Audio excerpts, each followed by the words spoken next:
job of a character artist is to take the concepts and interpret it into 3D models for the world. My personal favorite creature that I got to work on Dragon Age Origins was the Darkspawn Ogre.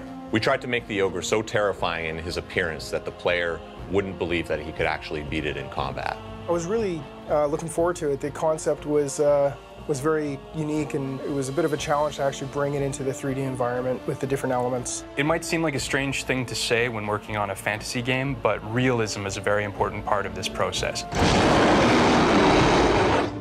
If you don't believe that they're real, then none of it affects you. It's nothing. I mean, the level of detail on these creatures is amazing. I mean, you can zoom right into any part of them from any angle, and they look absolutely fabulous. So here we have the Pride Demon.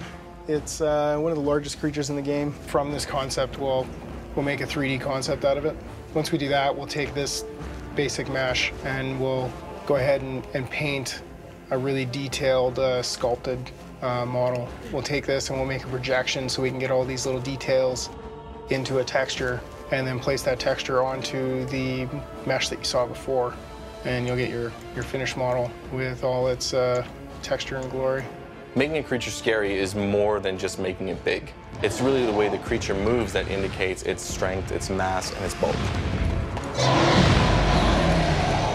Animation is really about performance, and the same way that an actor gets prepared for a role in learning and studying what this character thinks, what this character feels, the animator is, it's his job to bring that to the character in a more digital form.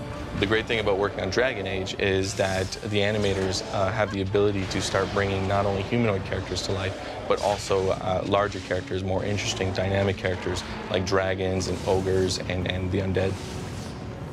So this is what the ogre puppet looks like once the rigging and the modelers have finished working with it, and now the animators can take it and start making it move. Sometimes we would just act it out, like get up and physically act out how like an ogre would move. As you can see, when the ogre hits the ground, his entire body shakes from the massive impact of his size, and that's a really nice detail. See the ogre finally in the game and working and animating and all its terrifying glory is actually it's quite surreal. When you're working with such a big creative team, everyone is coming to the table with their own style, with their own techniques. And as the development process goes along and you start building a world together, it becomes one language. And that language becomes something like Dragon Age Origins.